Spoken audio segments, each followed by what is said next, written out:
Bah, si tu commences à te dire « Bon allez, je laisse couler. Bon allez, c'est plus mon combat. » Ou « Bon allez, maintenant je prends les choses comme elles viennent. » Voilà. Et si tu te dis ça et que tu crois que tu es devenu plus sage, ben c'est peut-être pas forcément le cas. Parce que parfois, c'est pas la paix, c'est de l'usure. Et il existe un vrai lâcher-prise. Un lâcher-prise solide, lucide, libérateur, ça existe. Celui qui arrive quand tu as compris ce que tu ne contrôles pas. Mais il existe aussi un faux lâcher-prise. Celui qui arrive quand tu as trop essayé, tu as trop attendu, tu as trop espéré, et que ton cœur il a fini par baisser les armes. Et tu ne renonces pas parce que tu es sereine, tu renonces parce que tu ne crois plus vraiment que les choses puissent changer.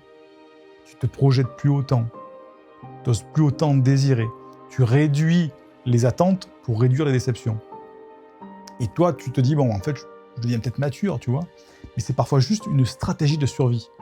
Espérer moins pour souffrir moins. Et le plus dangereux, c'est que cette situation-là, c'est que ça ne fait pas de bruit. Parce que tu continues à faire ce qu'il faut, tu continues à avancer, tu as peut-être encore des éclats de rire, tu réponds, mais en fait tu tiens ton rôle. De l'extérieur, il n'y a rien d'alarmant, mais quelque part en toi, il y a une source qui s'est mise à couler moins fort. Pas d'un coup, hein, mais ça se tarit petit à petit. Et c'est là qu'il ne faut pas confondre sagesse et résignation. Le vrai lâcher-prise te rend plus libre. Le faux, il te rend beaucoup plus petit, te dessèche. Donc, sois honnête.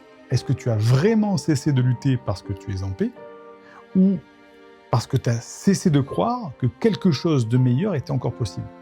Et ça, c'est la lucidité qui peut piquer. Si tu veux plus de contenu pour passer de neuroatypique à neurolibre, abonne-toi à notre compte ou tape neurolibre au pluriel.com.